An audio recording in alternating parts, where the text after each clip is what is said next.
আমাদের এই চ্যানেলে বাংলা ভূতের গল্প শুনতে আমাদের চ্যানেলটি সাবস্ক্রাইব করে বেল আইকনটি বাজিয়ে রাখুন। তো চলেন গল্প শুরু করা যাক। গল্পের নাম স্কুলের মৃত্যুর ঘণ্টা। অধ্যায় ১, ঘণ্টাধ্বনির অশরীরী ডাক। গোধূলির আলো তখন ধীরে ধীরে ফিকে হয়ে আসছে। পশ্চিম আকাশে রক্তিম সূর্যটা যেন জ্বলন্ত কয়লার মতো ডুবে যাচ্ছে। চাঁদপুর জেলার এক ছোট্ট গ্রাম সোনাপুর। এখানেই আছে গ্রামের প্রাচীন স্কুল সোনাপুর সরকারি প্রাথমিক বিদ্যালয়। লোকমুখে এই স্কুলের আর একটা নামও প্রচলিত, মৃত্যুর স্কুল। কারণ আজ থেকে প্রায় ২০ বছর আগে এই স্কুলেই ঘটেছিল এক বিভীষিকাময় ঘটনা। একদিন সকালে শিক্ষকরা স্কুলে এসে দেখেন পঞ্চম শ্রেণীর ছাত্র রহিম স্কুলের পুরনো ঘণ্টার নিচে মৃত অবস্থায় পড়ে আছে। তার চোখ খোলা, মুখে এক বীভৎস হাসি, আর পাশেই পড়ে আছে সেই লোহার ঘণ্টা যেটা প্রতি সকাল ৯টায় বাজানো হতো ক্লাস শুরু করার জন্য। তখন থেকেই মানুষ বলে, যে রাতে ঘণ্টাটা নিজে নিজে বাজে সেদিন গ্রামের কেউ না কেউ মারা যায়। বছর কেটে গেছে, স্কুলটা এখনও চালু আছে, কিন্তু বিকেল হলেই সবাই স্কুলের দিক এড়িয়ে চলে।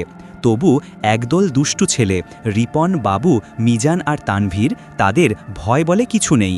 তারা সিদ্ধান্ত নেয় আজ রাতে স্কুলে গিয়ে ঘণ্টাটা বাজিয়ে দেখবে আসলেই কিছু হয় কি না। রাত ১১টা, গ্রাম তখন নিস্তব্ধ, শুধু দূর থেকে শোনা যাচ্ছে কুকুরের কান্নার শব্দ। ৪ জন টর্চ হাতে স্কুলের গেটে এসে দাঁড়ায়। গেটের তালা আগেই কেটে রেখেছিল রিপন। ভেতরে ঢুকতেই বাতাসটা কেমন ঠান্ডা ঠান্ডা লাগলো। পুরনো শ্রেণীকক্ষের জানালা খোলা, কোথাও কোথাও ছেঁড়া ব্ল্যাকবোর্ড, ভাঙা বেঞ্চ, সব কিছুতেই এক ভয়ানক নীরবতা। তারা সোজা চলে গেল ঘণ্টার ঘরে। ঘরটার দরজা খুলতেই একটা ঠান্ডা বাতাস এসে তাদের গায়ে লাগলো। ঘরের মাঝখানে টানানো দড়ি, আর ওপরে ঝুলছে সেই ভয়ানক ঘণ্টা। তানভীর কাঁপা গলায় বলল, রিপন, বাজাবি নাকি? রিপন হেসে বলল, ভূত ঠুত কিছু নাই রে, ভয় পাবি না, দেখ এখন আমি বাজাই। সে দড়িটা ধরে এক টানে টান দিল। ঠং ঠং ঠং, ঘণ্টাধ্বনির শব্দ চারদিক কাঁপিয়ে উঠল। এক মুহূর্তে পুরো গ্রামটা যেন কেঁপে উঠল সেই আওয়াজে। তারপর সব চুপ। হঠাৎ মিজান বলল, ভাই দেখ, ঘণ্টাটা নিজে নিজেই নড়তেছে। তারা তাকিয়ে দেখে দড়ি কেউ না ধরেও ঘণ্টাটা আস্তে আস্তে দুলছে, আর ঘরের এক কোণে কার যেন ছায়া দাঁড়িয়ে আছে। একটা হালকা গর্জন মিশ্রিত কণ্ঠ ভেসে এলো, কে বাজাইলো আমার ঘণ্টা? ৪ জনের হাত থেকে টর্চ পড়ে গেল, আর সেই মুহূর্তে ঘরের দরজাটা নিজে থেকেই বন্ধ হয়ে গেল। গল্প স্কুলের মৃত্যুর ঘণ্টা। অধ্যায় ২, বন্ধ দরজার ভিতরে। দরজাটা বন্ধ হওয়ার সঙ্গে সঙ্গে ঘরটা যেন কেঁপে উঠল। রিপন ঝাঁপিয়ে দরজা খুলতে গেল, কিন্তু দরজা একটুও নড়ল না। বাবু কাঁপা গলায় বলল, ভাই দরজাটা বাইরে থেকে কেউ বন্ধ করলো নাকি? তানভীর ফিস ফিস করে বলল, না আমি দেখি কেউ নাই বাইরে, তাত কেউ নাই। ঘরের ভেতর হঠাৎ ঠান্ডা একটা বাতাস বইতে লাগলো। ঘণ্টার দড়িটা এবার নিজে নিজে দুলতে শুরু করলো, আর ঠং ঠং ঠং ৩ বার বাজল সেই অভিশপ্ত ঘণ্টা। ঘণ্টাধ্বনি থামতেই মাটির নিচ থেকে যেন কান্নার শব্দ ভেসে এলো। ৪ জন একে অপরের দিকে তাকিয়ে গেল। হঠাৎ দেয়ালের কোণা থেকে একটা ছায়া ধীরে ধীরে বড় হতে লাগলো। একটা মানুষের আকার, কিন্তু মুখ দেখা যায় না, শুধু চোখ দুটো জ্বলছে লাল আগুনের মতো। ছায়াটা বলল, তোরা ঘণ্টা বাজাইলি কেন? জানোস এই ঘণ্টায় কতগুলো প্রাণ আটকা আছে? রিপন গিলে ফেলল লালা। কে কে তুমি? আমি সাহেব মাস্টার, এই স্কুলের প্রথম হেডমাস্টার ছিলাম আমি। ওই ঘণ্টা ছিল আমার জীবন। একদিন ক্লাসে ছাত্ররা হাসাহাসি করতেছিল, আমি রাগ করে ঘণ্টা বাজাইলাম, বললাম যেই হাসবে তারে শাস্তি দিব। কিন্তু ছায়াটা থেমে গেল, তারপর ফিস ফিস করে বলল, সেই দিন ঘণ্টা বাজানোতেই আমি মরছিলাম। বাতাসের মধ্যে যেন একটা ভারী ঠান্ডা ছড়িয়ে পড়ল। তানভীর কাঁদতে শুরু করল, ভাই আমার মা, আমার মা। ছায়াটা হঠাৎ তার দিকে এগিয়ে এলো, তুই প্রথমে হাসছিলি, তুইও মরবি। সবাই চিৎকার করে উঠল। দরজাটা হঠাৎ খুলে গেল, আর তারা দৌড়ে বেরিয়ে এলো স্কুলের মাঠে। কিন্তু বাইরে এসে দেখল পুরো গ্রামটা অন্ধকারে ঢাকা। চাঁদ নেই, আলো নেই, শুধু দূরে স্কুলের ঘণ্টাটা একা একা বাজছে, ঠং ঠং ঠং ঠং। গল্প স্কুলের মৃত্যুর ঘণ্টা। অধ্যায় ৩, ভিতরে থাকা বাইরে। তারা যে মাঠে এসে দৌড়াতে লাগলো, মনে হলো অন্ধকারটা আরও ঘন। চারিদিকে কোনো কুটিরের লাইট নেই, গ্রামবাসীর ঘরগুলো সব বন্ধ। কিন্তু আশ্চর্যের ব্যাপার, স্কুলেরই গণ্ডির চারপাশে কেবল ফাঁকা অন্ধকার নয়, বরং বাতাসের ভেতর একটা অদ্ভুত গন্ধ, যেমন ভরা নদীর মরিচাদগ্ধ গন্ধ মিশে আছে। রিপন, বাবু, মিজান আর তানভীর চারজনেই শ্বাস নিতে কষ্ট পাচ্ছিল। তানভীর মাটিতে বুঁদ হয়ে জিভ কেটে উঠল, তার ঠোঁটগুলো নীলচে হয়েছে। রিপন কণ্ঠে জোর পেয়ে বলল, ভাই চল বাড়ি। কিন্তু দূরে সেই পুরনো ঘণ্টাঘরটির ছায়া আবার ঝলমল করে উঠল। ঘণ্টার আওয়াজ প্রতিটি ধাপে ধাপে কাছাকাছি হচ্ছে, যেন তারা দ্রুত ধীরে সেই ঘণ্টার মধ্যেই টেনে টেনে টেনে নিয়ে যাওয়া হচ্ছে। তাদের চারপাশের দৃশ্য ঝাঁপসা, কখনো যে তারা মাঠে, আবার মুহূর্তের মধ্যেই মনে হলো তারা আবার শ্রেণীকক্ষে। রিপন চেষ্টা করল ফোন বের করে দেখার, কিন্তু ফোনের স্ক্রিনটা কুপকুপ করে ফাইবার চিহ্ন দেখাচ্ছে। ব্যাটারিও ছিল, কিন্তু চার্জিং, নলকোল সবই বিকল।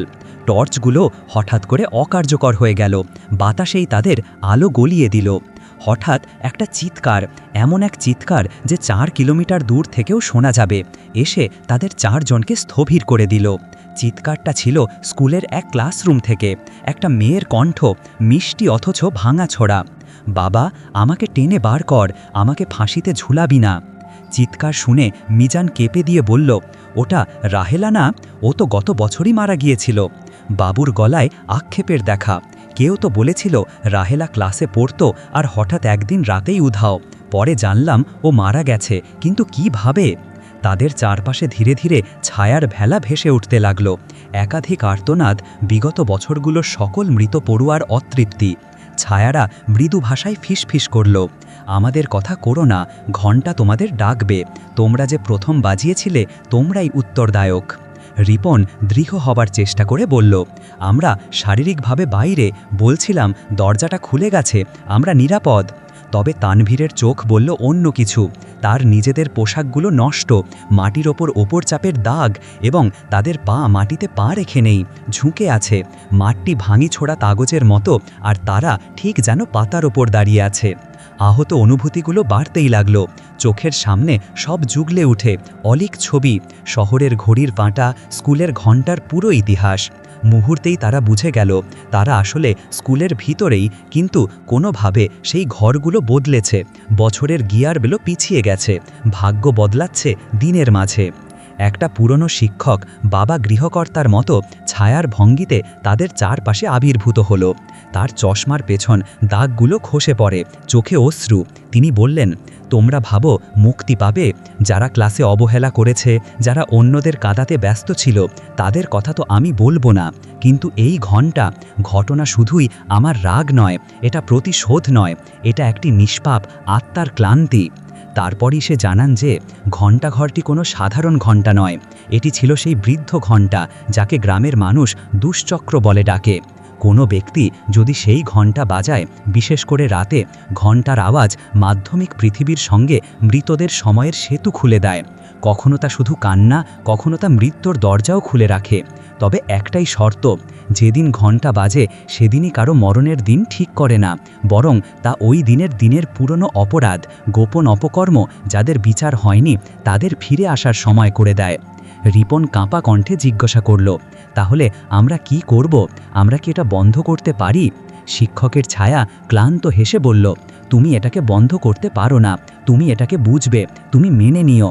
প্রতিটি মৃত আত্মার একটি অমীমাংসিত ইচ্ছা আছে, তাদের কথা শোনো, তাদের যন্ত্রণাকে স্বীকার করো, তাদেরকে ক্ষমা চেয়ে বাঁচাও, তখনই ঘণ্টার আওয়াজ থামবে। মিজান আকুতি করে বলল, কিন্তু ওরা তো বলছে যারা হাসে তারা মরবে, তুমি কি সেসব বলেছেন? শিক্ষকের চোখে অদ্ভুত বিষাদের ঝলক। না, আমি কখনোই চেয়েছি না কারো প্রাণ নিতে, আমি শুধু প্রতিটি অনুচিত অদ্ভুত আচরণকে নিয়মে আনতে চেয়েছিলাম। কিন্তু আমার রাগ, তোমাদের অনটযোগ, সব মিলে এক অবর্ণনীয় সংকট সৃষ্টি করল।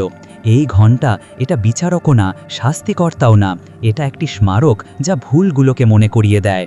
তাদের চারজনের মনে এক পয়েন্ট স্পষ্ট হলো, ঘণ্টা শুধুই শাস্তি দেয় না, এটি তাদের ভুল ধরিয়ে দেয়, আর ওই ভুলগুলো মেনে নিলে হয়তো তারা মুক্তি পাবে। কিন্তু কিভাবে মেনে নেওয়া যায়, কিভাবে ক্ষমা চাওয়া যাবে, এটাই ছিল মূল প্রশ্ন। শান্ত ছায়া শিক্ষকটি তার ছায়া হাত বাড়ালো। এক একটি ছায়া মৃত ছাত্র উঠে এসেছে, তাদের আশেপাশে গোল করে বসেছে। প্রতিটি মৃত ছাত্রের মুখ ছিল ভাঙাছোড়া স্মৃতি। কেউ হাসছে, কেউ কান্না করছে, কেউ চিৎকার করে তাদের নাম। তাদের মধ্যে একজন মেয়েটি রাহেলা ঢলে পড়ে এবং তাদের দিকে বলল, আমরা চাই কেবল আমাদের সত্য জানাস, আমাদের কাহিনী। যদি কেউ তা শোনে এবং সত্য স্বীকার করে, আমরা শান্তি পেতে পারি। রিপন তখন কণ্ঠ কাঁপিয়ে বলল, আমি ভুল করেছি, আমি তোমাদের সঙ্গে মজা করেছি, তোমাদের অনাদরে রেখেছি, আমি ক্ষমা চাই। বাবু, মিজান আর তানভীর প্রতিজন ক্রমান্বয়ে তাদের ভুলগুলো মেনে নিল। ছোট ছোট উদাহরণ, অবহেলা, কটাক্ষ, তারা কাঁদতে লাগলো, ক্ষমা চাইল। ঘণ্টাঘরটি ধীরে ধীরে নীরবতা হলো। তাদের শব্দগুলো যেন কেবল শব্দ নয়, বরং একটা ডোরবেল ছিল। ছায়ারা একে একে মৃদু হেসে শেষ পর্যন্ত মিলিয়ে গেল। স্কুলের মৃত্যুর ঘণ্টা, অধ্যায় 4, অভিশপ্ত অতীতের ছায়া। ভোরের আলো তখন আস্তে আস্তে ছড়িয়ে পড়ছে। কোথাও মোরগ ডাকে, কোথাও গাছের পাতায় শিশির জমেছে। কিন্তু 4 জনের চোখে ঘুম নেই। তারা রাতে যা দেখেছে তা কারো পক্ষে বিশ্বাস করা কঠিন। রিপন, বাবু, মিজান আর তানভীর বাড়ি ফিরে গেলেও মনটা কেমন ভারী লাগছে। সবাই যেন এক অজানা প্রশ্নে পড়ছে, সেই হেডমাস্টার আসলে কে ছিল? ঘণ্টা কেন এমন অভিশপ্ত? এত বছরেও কেন শান্তি পেল না ওরা? পরদিন সকালে রিপন স্কুলের পুরনো রেজিস্টার খুঁজতে গেল।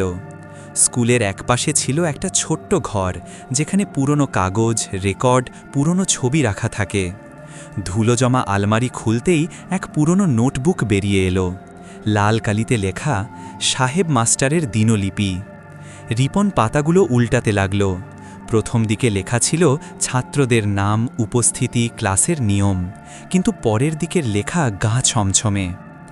আজ স্কুলে হাসাহাসি বেড়ে গেছে, ওরা আর শোনে না, আমি রেগে গেছি। ঘণ্টা বাজালাম যেন শৃঙ্খলা ফিরে আসে। কিন্তু ঘণ্টা বাজানোর সময় আমার কানে কেমন গুঞ্জন বাজল। কেউ বলল, তুমি আমাদের সময় কেড়ে নিচ্ছ। আমি ভয় পেলাম, কিন্তু থামলাম না। রাহেলা নামের মেয়েটা কাঁদছিল। আমি তাকে শাস্তি দিলাম, কিন্তু সে হঠাৎ বেহুশ হয়ে গেল। ডাক্তারেরা বলল সে মারা গেছে। আমি বুঝলাম না কিভাবে। তারপর থেকে ঘণ্টাটা নিজে থেকেই বাজে। আমি ঘরে ঘুমাতে পারি না। রাতে শুনি রাহেলা ডাকছে, স্যার, আমার নাম মুছবেন না রেজিস্টার থেকে, আমি এখনও স্কুলে আছি। আজ আমি সিদ্ধান্ত নিয়েছি, আমি আর বাঁচব না। যদি আমার মৃত্যু এই ঘণ্টার অভিশাপ শেষ করে দেয়, তবে আমি শান্তি পাব। রিপন শিউরে উঠল। বাবু বলল, মানে মাস্টার নিজেই আত্মহত্যা করেছিল? মিজান কাঁপা গলায় বলল, তাহলে ঘণ্টাটা তার মৃত্যুর পর থেকেই বাজে। ঠিক তখনই ঘরের জানালাটা কাঁপল। হালকা বাতাস ঢুকে এলো, কিন্তু বাতাসের সঙ্গে যেন একটা গলা ভেসে এলো। রাহেলা এখনও নাম লেখায় বসে আছে। তানভীর জানালার দিকে তাকালো। ওখানে এক মেয়ে দাঁড়িয়ে, চুল মুখ ঢেকে রেখেছে, কিন্তু তার হাতে একটা কলম আর পুরনো রেজিস্টার। চোখ দুটো শূন্য। সে ধীরে ধীরে বলল, স্যার, আমাকে ফেল করিয়েছিল, আমি কাঁদছিলাম, আমি তো পড়তে চেয়েছিলাম। তারপর সে রিপনের দিকে তাকালো। তোমরা যে ঘণ্টা বাজাইছো সেটা আবার জেগে উঠেছে, এখন কেউ মরবে। 4 জনের রক্ত হিম হয়ে গেল। রাহেলা ধীরে ধীরে মিলিয়ে গেল বাতাসে। রিপন তাকিয়ে দেখল, রেজিস্টারের শেষ পাতায় নতুন করে একটা নাম লেখা হচ্ছে, রিপন, উপস্থিত, চিরকাল। গল্প স্কুলের মৃত্যুর ঘণ্টা, অধ্যায় 5 শেষ, ঘণ্টার চুরি হওয়া আলোর শেষে। রিপন রেজিস্টারের সেই লাল কালি দেখে ঠান্ডা হয়ে বসে গেল। তার হৃদস্পন্দন শ্বাসের সঙ্গে মিল না খাচ্ছিল। তার নামের পাশে লেখা চিরকাল, এমন অদ্ভুত একটি শব্দ যেন রেজিস্টারই তার ভাগ্য নির্ধারণ করছে। চারপাশে বাতাস কাঁপছিল, কিন্তু বাতাসের সঙ্গে যেন আফসোস আর অপরাধ বোধের গন্ধ মিশে আছে।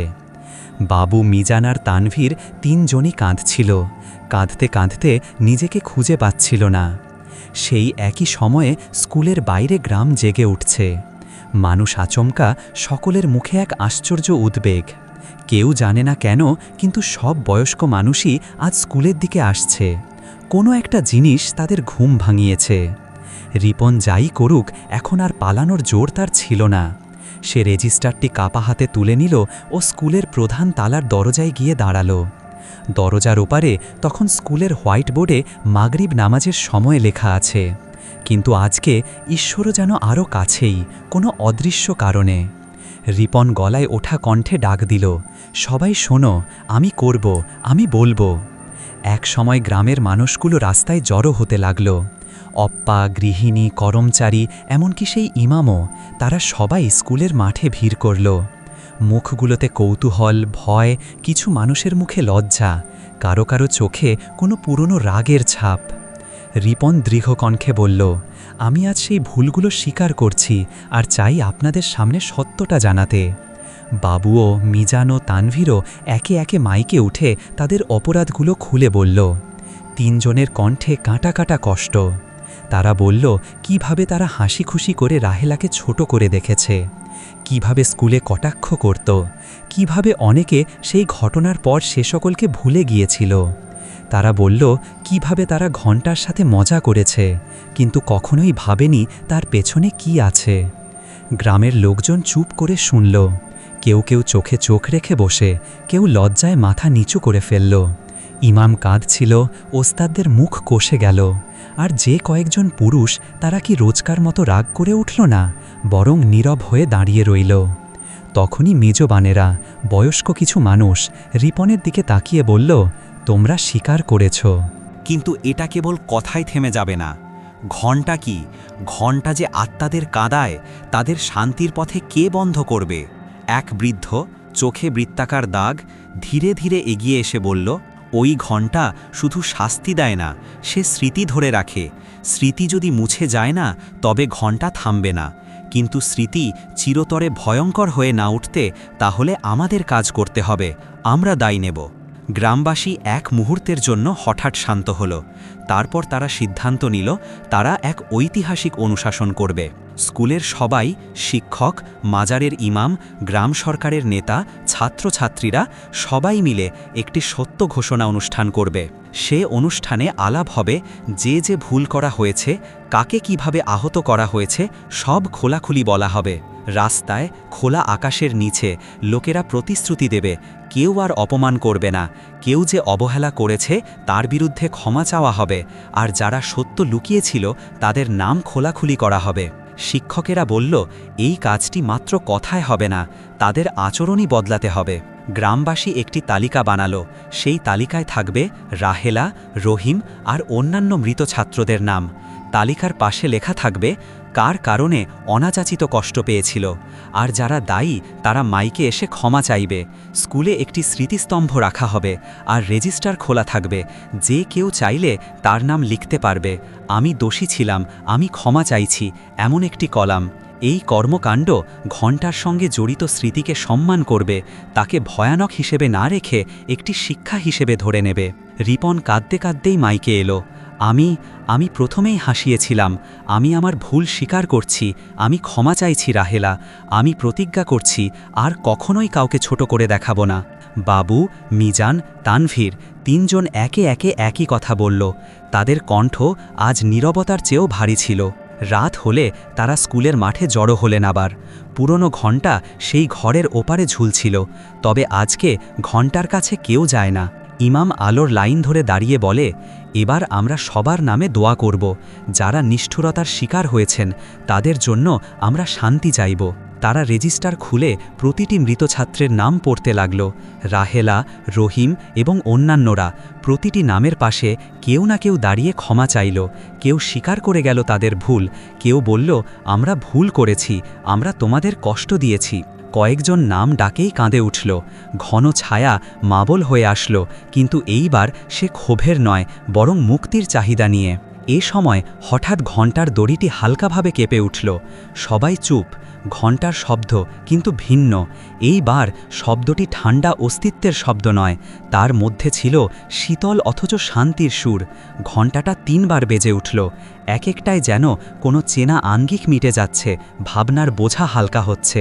ঘণ্টা বেজে শেষে যেন চারপাশ থেকে একটি আচ্ছন্ন উচ্ছ্বাস মিশ্রিত নিঃশ্বাস বের হলো। মৃত আত্মাদের আর্তনাদগুলো হঠাৎ পড়ে গেল মাটিতে এবং ধীরে ধীরে মিলিয়ে যেতে লাগল। রাহেল আর ছায়া বারবার লুকোচুরি খেলল। এবার সে একা নয়, তার সঙ্গে আবির্ভূত হলো আরও কয়েকটি মুখ, যাদের চোখে কৃতজ্ঞতা ঝলসাতে লাগল। তারা মৃদু হেসে বলল, তোমরা শুনলে এটুকু হলেই আমরা শান্তি পেতে পারি। তারাই তাদের কণ্ঠে একটি মৃদু গান গাইল, একটি প্রাচীন শ্লোক যা কম বেশি প্রত্যেক গ্রামের লোক জানে। সত্য বলা, ক্ষমা চাওয়া, স্মৃতি রক্ষা, এই তিনটি লয়। ঘণ্টা তখন আরেকবার কেঁপে, এবার সেই কাঁপনে যেন সমস্ত অশান্তির ধুলো নড়ে গেল। চারপাশে বাতাস প্রশান্ত। রাহেলার মুখে অদ্ভুত এক শান্তি ফুটে উঠল। সে ধীরে ধীরে মাটিতে মিলিয়ে গেল, যেন তাকে কেউ ফিরিয়ে দিল জীবনের দিকে না, বরং স্থির করে দিল বিশুদ্ধতার দিকে। রেজিস্টারের ওই নতুন লাইন, রিপনের নাম, ওই নামটা ধীরে ধীরে মুছে যেতে শুরু করল। লাল কালি ছেঁড়া হয়ে পড়ল এবং এক চিলতে শব্দের সঙ্গে সবকিছু ঠিক হয়ে গেল। মতিভ্রম আর নেই। সকালের কিরণে গ্রামটা অদ্ভুতভাবে সতেজ মনে হতে লাগল।